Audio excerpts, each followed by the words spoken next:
SCP Foundation. Secure, contain, protect. À propos de O5.2.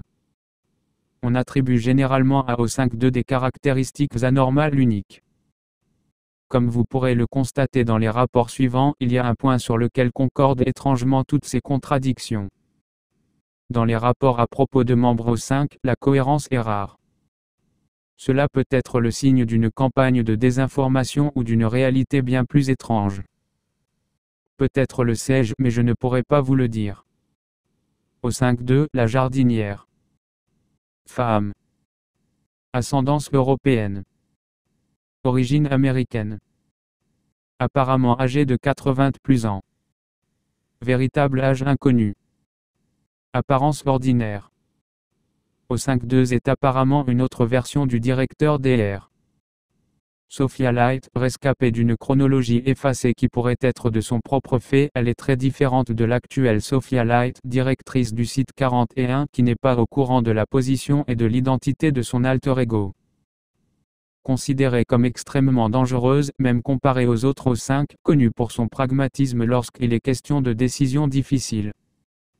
Elle soutient la recherche sur les objets SCPS et le paranormal en général. Reste généralement accrochée à cette position en dépit des changements de politique de la Fondation opposant confinement et recherche. Elle serait particulièrement portée sur les tests qui font interagir des objets anormaux dans la mesure du raisonnable. Elle est à l'origine de nouveaux standards plus élevés en matière de classification d'objets anormaux non SCP. Elle croit profondément en la recherche pragmatique ou la recherche fondamentale qui mène à des travaux pragmatiques qui pour elle est le plus bénéfique à la Fondation sur le long terme. Elle voudrait déconstruire le paranormal pour que la Fondation puisse le comprendre. Rarement vue en public. Elle aurait une attitude maternelle. Elle est en charge de plusieurs objets SCPS considérés comme essentiels pour le commandement O5, notamment SCP-6. O5.2, le Nazoréen. Femme. Ascendance moyen-orientale. Origine israélienne. Apparence variable, passe souvent pour un homme. Possède plusieurs blessures typiques d'une crucifixion, plusieurs cicatrices aux poignets et aux chevilles, marques de fouet et etc. O5.2 est apparemment une version alternative du scientifique de la Fondation Sophia Light, rescapé d'une chronologie effacée, ou bien la version originelle de Sophia Light faisant de la personne publique un duplicata ou la même personne. Elle serait similaire à la Sophia Light connue du grand public sur le plan de la personnalité et de l'apparence, malgré des différences dues à des expériences passées bien différentes. La Sophia Light actuelle ne sait rien de la position et de l'identité de son alter ego. O5.2 possède plusieurs capacités de transformation de la réalité dont l'étendue est toujours inconnue. Elle proclamerait être d'origine divine. Fichier de données récupéré L246 780 B23971 C20987 D091. O5.2, le guide. Ascendance européenne. Origine américaine. Apparemment âgé de la cinquantaine. Véritable âge inconnu. Apparence ordinaire.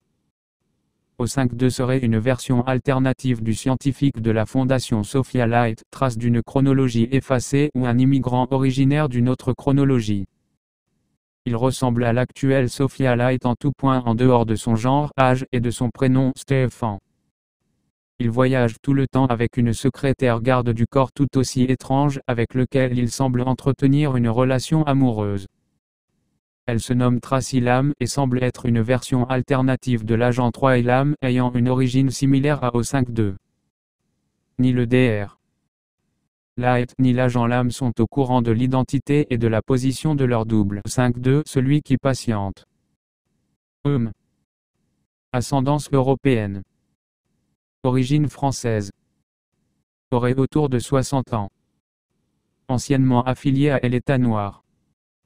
Signataire de la Convention de la Cité interdite. Testad indique qu'il serait l'ancêtre de Sophia Light.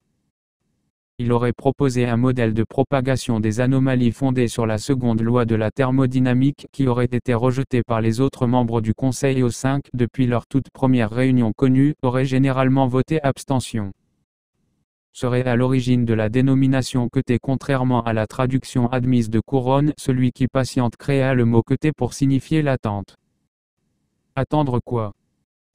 Un extrait d'un document attribué à O52 dit ceci. D'ici là, le système sera chaotique. J'ai une fois proposé de guider le monde pour le faire revenir à son état d'origine, mais les autres ont refusé, préférant mettre en place une tyrannie. Préfère mettre en place une tyrannie moins l'insurrection. Pourrait être un membre fondateur sympathisant de l'insurrection du chaos. Plus de recherche nécessaire.